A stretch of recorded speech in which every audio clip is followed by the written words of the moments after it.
अद्य वयं गुण संधि विषये पठिष्यामः। गुण संधि क्या होती है? गुण संधि पढ़ने से पहले हमें ये पता होना चाहिए कि गुण संज्ञा क्या होती है, अर्थात गुण नाम किस किस को देते हैं। तो गुण संज्ञा पता करने के लिए महर्षि पाणिनि ने सूत्र लिखा है अदेंग गुण है। इस सूत्र का विच्छेद हम देखते हैं तो अदेंग गुण में अत से पता चलता है कि अत यानी अ, ये तपर है तत्काल सूत्र से ये अ की गुण संज्ञा, और एंग में ए और ओ दो वर्ण आते हैं, अर्थात अदेंग में तीन वर्ण हो गए अ ए ओ, यानी अ ए ओ की गुण संज्ञा होती है। यानी गुण किसको कहते हैं? अ ए ओ को गुण कहते हैं।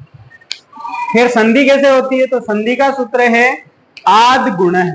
आद गुण है सूत्र क्या कहता है?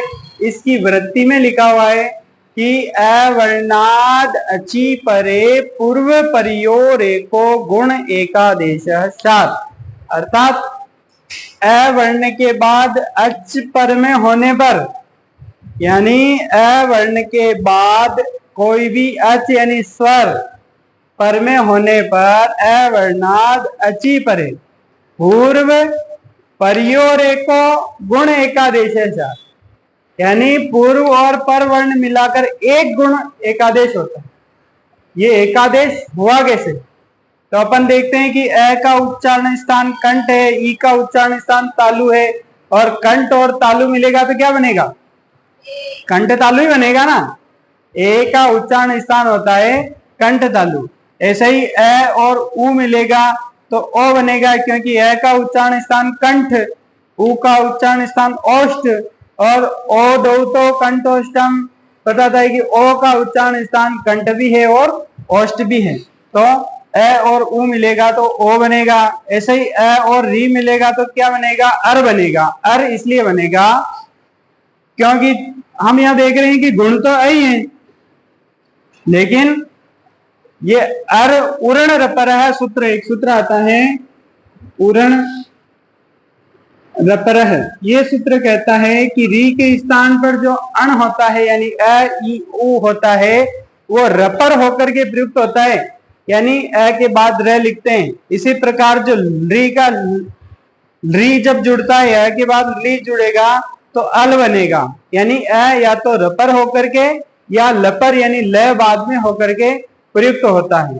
ये र और ल कैसे आते हैं? क्योंकि जो र प्रत्याहार आता है उसमें दो वर्ण होते हैं र और ल, तो ये इसलिए रपर और लपर होकर के प्रयुक्त होते हैं। उदाहरण से इनको ध्यान से समझते हैं कि किस प्रकार ये संधि उदाहरण से हमको आसानी से समझ में आ सकती है। यहाँ इसका पहले का उदाहरण देखा कि अ और ई मिलेंगे तो ए बनेंगे। उदाहरण देखा उप प्लस इंद्र, यहाँ उप में पूर्व में अ है, इंद्र का पर में ई है, अ और ई दोनों मिलेंगे तो एक गुण एकादेश होगा, यानी कि ए बन जाएगा। तो इनको वर्णों को जोड़ेंगे तो उप प्लस इंद्र बन गया उपेंद्र। परीक्षा में कैसे लिखना?